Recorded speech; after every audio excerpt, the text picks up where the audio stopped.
TCN on defending the GDP numbers. The question now, Nentara, is that if an economy is growing at 7.6%, then what argument do you give for breaching the fiscal deficit target? I mean, why should an economy growing at almost 8% require fiscal stimulus? So these are going to be the questions that North Block is going to have to grapple with. But let's talk about the other big story tonight. The telecom regulator today came out in full support of net neutrality, prohibiting discriminatory tariffs for data services on the basis of content. The move comes as a big blow to Facebook's highly controversial Free Basics platform, as well as Airtel's zero-rated platform, Airtel Zero.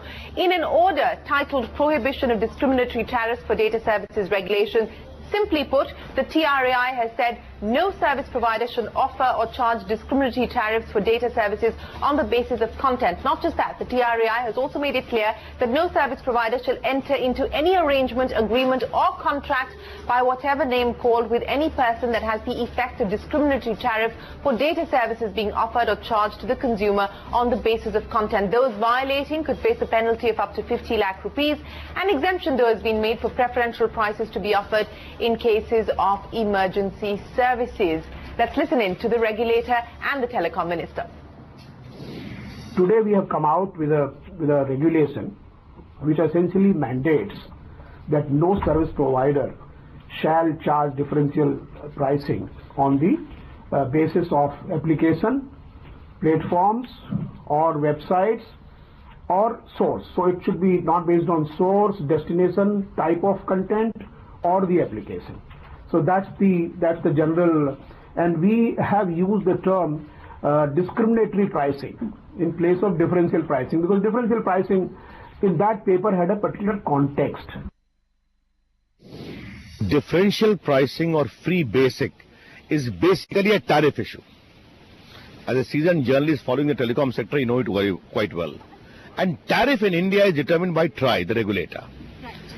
Like the Electricity Commission in case of energy pricing. We do not have a role there. But what is important is the decision must be taken in a fair manner. The larger issue of net neutrality, the recommendations are being awaited. Once that policy statement comes, we will take a structured view on the government that I have always been saying. But the free basic, whoever does the campaign, I am not here to make any comment on that. You know it very well. India is a democracy. But our decisions are taken in a fair, objective manner, be by the TRAI, the regulator, or by the government. TRAI has given a recommendation, the government has to take a call. Therefore, I cannot make any comment on that. I have said earlier also, we had a very fair auction where we received the highest historic figure of 1,10,000 crores. This also will be there whenever the entire system again commences. But any specific brand, pricing is there. India is a huge market. Whenever you go for auction, these kind of comments are there. I will not be influenced or swayed by those comments. My take will be very clear. It has to be fair, objective, and in the best interest of telecom sector and also for consumer satisfaction. Joining us today to discuss the implications of the TRAI's order on discriminatory pricing are the two gentlemen who've been very vocal about their views on net neutrality, Rajya Sabha MP Rajeev Chandrasekhar and Pinstorm founder Mahesh Murthy. Gentlemen, appreciate you joining us on the show, and congratulations to both of you because you've been fighting this battle against differential pricing. So the TRAI order is probably welcome news to the two of you. But Mahesh Murthy, let me start by asking you, while it's good news as far as the crusade for an equal playing field or a level playing field is concerned, it's good news for net neutrality. But to play devil's advocate, the US FCC does allow zero rating platforms. The EU does allow zero rating platforms. So why should we take this maximalist position in India where we say no zero rating platforms can be allowed? The FCC does not allow throttling of any services or slow or fast lanes, neither does the EU. We still have to take that decision here in India. That's the next step of the TRAI. But, you know, why should we take this position against zero rating platforms? So first, let me just come to that one by one. There's a long set of questions. So first, thank you. Yes, there's a bunch of happy people. It's not just me, and there's a large bunch of people in the Save the Internet movement who've been spearheading this. I'm just a small part of it. Second, before I come to this, I really want to say, first of all, that it's truly a momentous decision that TRAI and its chairman have taken today. And it's, in fact, exactly as you said, it's probably far and away the single most progressive net neutrality based legislation in the world out there. It's far more sharp and far more clear than even the FCC's ruling on net neutrality. And I can imagine, I'll come to that question first, and the reason for that is simply because that our chairman and our TRAI took a stand where he was able to resist the lobbying of Facebook and Airtel, and I can only imagine that the guys at the FCC and EU were not able to do that. So, you know, it was pretty clearly set out here that we do still have almost 1 billion people, or 800-900 million people who are not yet on the internet. What's really brought us so far is an open and openly equally accessible internet, and what will take us forward is this equally accessible internet. And what really TRAI has done today is to really put that in writing. And what's really interesting is, even though there may be a couple of niggles in terms of the letter of the law, what's really clear is the spirit of the law is absolutely clear out there, that, you know, a byte is a byte is a byte. You're not going to be able to charge separately for different bytes going through the network, and that's a momentous ruling. Rajeev Chandrasekhar, let me put that point across to you. At the World Economic Forum, you had the leader from Rwanda on a panel with Sheryl Sandberg being asked this question, saying that, look, countries like India are opposing free basics. Why have you decided to go the free basics route? And his point was, I'm okay if people in my country get access to the internet and Facebook makes money off of it. I have no problem with that. So take the argument forward, and that's the question that people are also asking. I'm sort of looking at different comments. Of course, this is one side of the argument, but there's a different side of the argument as well, saying that, you know, this digital India promise that the government has made and so on and so forth. How do you provide access to the millions who don't have access to the internet?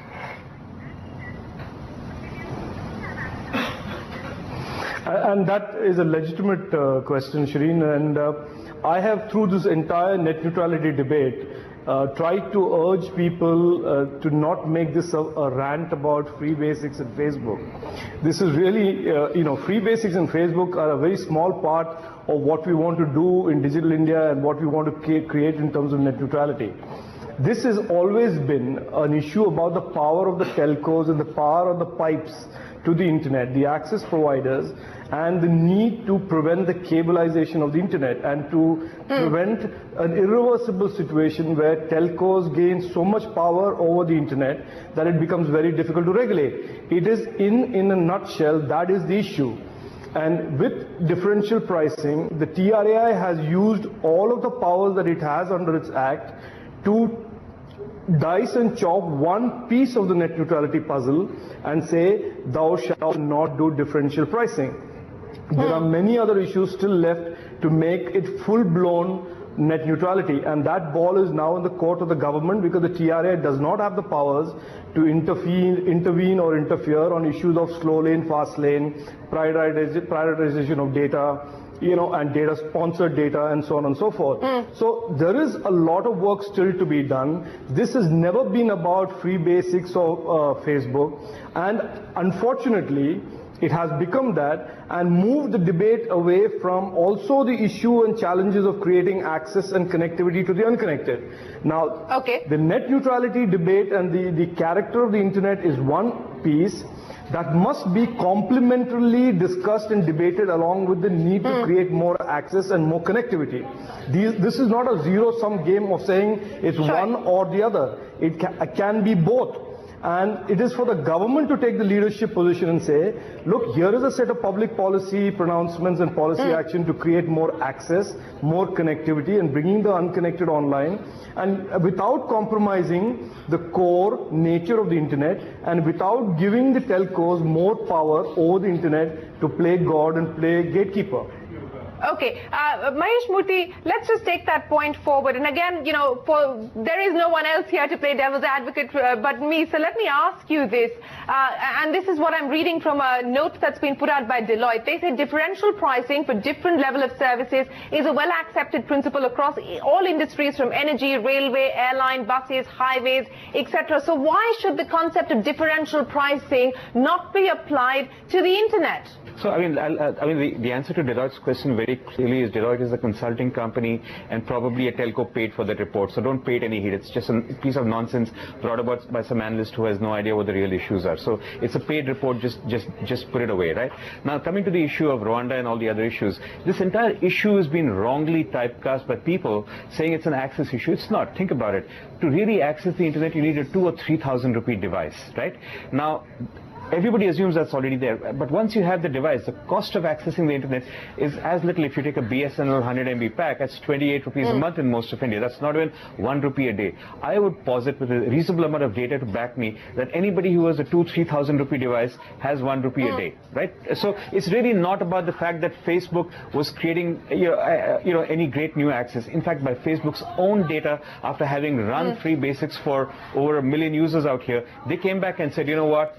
80% of our guys had already kind of been on the internet before. Of the remaining 20%, 11% basically left us. Of the remaining 9%, 8% upgraded to the paid internet. We are left with 1%, right? So essentially, this entire point has been made clear that it is not an access issue. It's been wrongly portrayed. The entire idea of poor farmer Ganesh, let's give him some internet. Why are we the elitists? Let's think about it. We are not being. We got that. We got that argument. That Yeah, so now coming to this entire point, the second criticism, and I've seen, people say, is this decision anti-poor? Well, sure, if you think that Mark Zuckerberg and Sunil Bharti Mittal are poor, then it's really anti-poor, because those are the only two people, largely affected by this. This is extraordinarily pro-poor. This basically keeps, puts a bit barriers on telcos and says, you know what, you can't differentiate on pricing. All bits and bytes have to go. The entire internet has to be made accessible to the people. Now, like Rajeev says, there are other issues, and I'm not sure I agree with him on one particular point. I do understand the TRI chairman did hint today saying that there are issues of fast lane, slow lane and throttling, and that they are empowered to actually come out and make a regulation. Of course, Rajeev would know better. He's run a telco before. But I do understand that chairman has specifically made that statement that this is about differential pricing. They'll come to differential performance and differential speed later. Well, you're absolutely right, Mahesh Murthy and Rajeev Chandrasekhar. The issue as far as whether slow lanes prioritization will be allowed or not is a decision that the TRAI will take. But as Rajeev was pointing out, that perhaps it will be not part of the remit of the TRAI under the TRAI Act. It may require the government's intervention. But Rajeev Chandrasekhar, Mahesh Murthy, appreciate you joining us here this evening to talk about the big story, and that is the TRAI saying no to discrimination.